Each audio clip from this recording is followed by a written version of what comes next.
Well, Jon Stewart making his first appearance on a major Sunday morning talk show, choosing Fox News Sunday as his forum. The comedian talking about bias in the media with anchor Chris Wallace. I think that there is probably a liberal bias that exists within the media that is because of the medium in which it exists. I think that the majority of people working in it probably hold liberal viewpoints, but I don't think that they are as relentlessly activist as the conservative movement that has risen up over the last 40 years. And that movement has decided that they have been victims of a witch hunt. And to some extent, they're right. And that's just a snippet of what Jon Stewart had to say. You can catch the rest of Chris Wallace's interview with him coming up on Fox News Sunday at 6 p.m. Eastern Time. But first, let's find out how our panel feels about it. Deneen Borelli is a columnist for the Fox News website, or for the news website, The Daily Caller, and Fox News contributor. KT McFarland, a Fox News national security analyst, and Jehmu Greene, former president of the Women's Media Center, also a Fox News contributor. Thanks for coming, you guys. Thank you. So how do we feel about Jon Stewart? He was on the show with Chris Wallace. I know that all of you had an opportunity to listen to that. What do you think? I don't think he's that funny. I mean, unless he's making fun of Fox News, he doesn't really have much to say. And when he talks about liberal bias, and he told Chris Wallace, "You're chewing the soup. You can't see your own bias." Well, Right. wait a minute. I mean, when the New York Times says to everybody, "We've got 20,000 Palin emails. Go read them and see if you can find anything." And yet, if somebody says, "Let's see Barack Obama's birth certificate," they're racist. But his reasoning on that was that they're lazy. That was his reasoning. I think that's why people love Jon Stewart so much, because he does say things in a much more authentic way than we hear most commentators talking about it. And he is funny to an entire generation that is now actually tuning in to him for their straight news. And I think that's the bigger issue when you have his ratings surging in the way that they are. And some people actually watch him to get their news. That's where I think he probably has a problem with it, because he sees himself as a comedian, Right. but he was really willing to own up to, hey, yeah, there are people who are liberal in the media. He said he was a comedian first. Absolutely. But so that Well, wasn't kind that of funny? begs the question, what are you next, I right? think Fox News is the best thing that has happened for Jon Stewart. I agree. Because Absolutely. he uses most of his material criticizing Yep. Fox News, and he's playing to his base. So he also said that it's a problem, and this kind of goes along with what you were saying, a problem when politicians become a joke and comedians are taken seriously. So that definitely is And true. that is what is happening, I think, especially if you look at the millennial generation.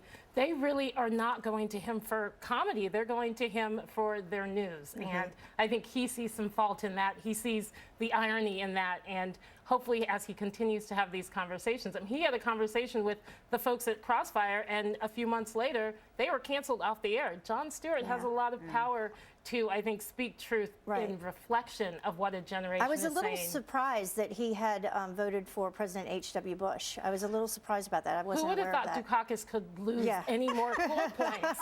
Even Jon Stewart didn't vote for him. Well, and I have to say, he did drink the water. He did drink the water. He drank from one of the mugs for Fox News. So he came in and drank the It water. wasn't We'll see what Kool-Aid, happens. though. It wasn't drinking we'll see what happens.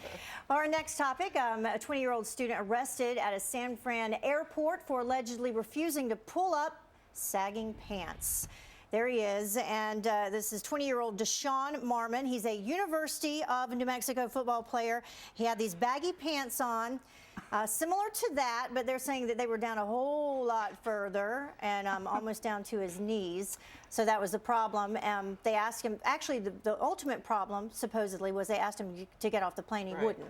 I agree with the pilot and the flight attendants on this issue. They're usually really good about these situations. And I'm tired of seeing these guys walk around with their pants down to their knees. It's ridiculous. I'm tired of But seeing he's playing it to too, the but rules. if I was on that flight and had a speech or a meeting to get to, and my flight was delayed and we were all pulled off, I would be livid. I say shame on U.S. Air Like, we don't want to look at it, but to inconvenience the entire But he should have got passenger off. list. He's the one that I've got inconvenienced That's everybody. a little bit extreme. I've got a son who used to do that all the time and used to drive me really? nuts, okay? And I would constantly That's come just- behind him and try to yank him up. I think the way to solve Yeah. this, they should have had an emergency evacuation. This guy could Watch him not have run. made, you watch him try to run in those pants, right? They would have Yeah. been down around his Can't do ankles, they it. would have fallen down, it would have been all over. All right, He we're going to should have move. followed the rules. Yeah, we're going to move to the next topic. But I have to say, in the words of the esteemed YouTube fellow, his name was Larry Platt. You'll remember this song. He said, "Pants on the ground, looking like a fool, pants on the ground." So I think we all agree with him. Our next topic, Texas State Senator questioning a Spanish-speaking man on the floor of the State House. Take a listen to this. País, cuando yo vine en el 88, one of the things that impressed me when I came to this country in 1988, Did I understand him correctly that he has been here since 1988? he came to this country in 1988. Yes, sir. That's correct. Why aren't you speaking in English then? It's insulting to us. Thank you. It is very insulting. And if he knows English, he needs to be speaking in English. So that is Texas State Senator Chris Harris speaking there, and the gentleman who was speaking in Spanish, he was actually representing the Austin Immigrants' Rights Coalition. What do you think? This is about effective communication. He should have been speaking in English. And if he had that opportunity to do so, he should have done it in the first place. Deneen, this is his second language, Communication. and he's speaking on He's on legal the issues Senate that could floor. affect millions of immigrants. I think it's take it to the absolutely nose. fine. This is one of those situations. As an Austinite, as a Texan, I was embarrassed by that senator's behavior. Clearly, the man has a command of English. He's been here for 20-something why years. didn't he speak but in in English? front of when there are legal issues involved, because he just felt more comfortable speaking his first language. they needed to know what he was I don't saying. think anyone, particularly Rick Perry, wants the image of Texas to be needed what to that know what he senator was just saying. He should have been represented, of speaking being in completely I take intolerant. it to a whole different level, which is, what does this say about a society? We are the envy of every country in the world because we have Absolutely. taken people from every nationality, ethnic group, race. They've come here. They've learned an American culture. Look at Canada. They've got 2 languages on everything. It's a mess. Every country in the world, from Asia to the Middle East to Europe, is struggling with this issue of what is their identity.